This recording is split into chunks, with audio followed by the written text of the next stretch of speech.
Last week, Democracy Now! Hosted a fierce debate between a Latin American historian, Greg Grandin, and Lonnie Davis.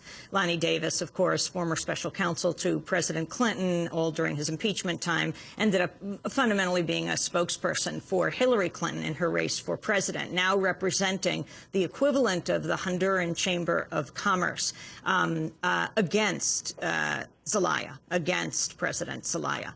Do you think that this close relationship between Davis and the Clintons has anything to do with the U.S., what looks like it's the Obama administration pulling back from pushing hard for Zelaya to be returned? No, I would hope not, but you know, one has to wonder and consider the fact that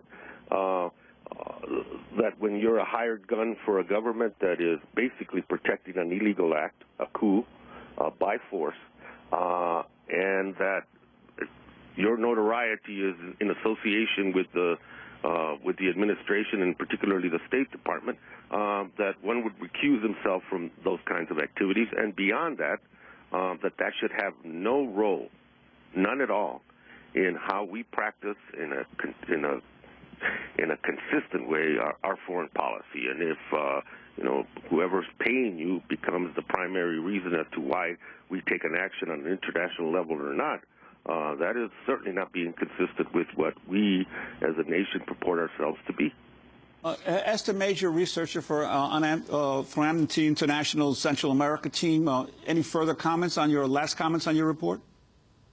Yes, only just to add that, you know, this report is being published to place pressure on the international community, including the United States, to intensify efforts to find a negotiated solution to this crisis and to find that solution fast. That includes and puts pressure on the de facto authorities to engage in meaningful discussions and negotiations to find a solution and to stop the pattern of human rights violations that are currently occurring in Honduras. I'd like to ask also Representative Grijalva, the situation in Honduras reminds me very much of us more than a decade back, the coup in Haiti, where the U.S. government officially opposed the coup against President Aristide, but in essence allowed it to continue as the coup leaders ran out the clock on his presidency. Is your sense that the Obama administration is, to some degree, running out the clock on this one as well? Yeah, I sense sometimes that the policy is to wait it out, to let, you know, and by waiting it out, you know, the de facto regime is going to solidify its power, and it's solidifying its power through its military and through its police apparatus, which is fundamentally what we're in opposition to. So I think the report is timely.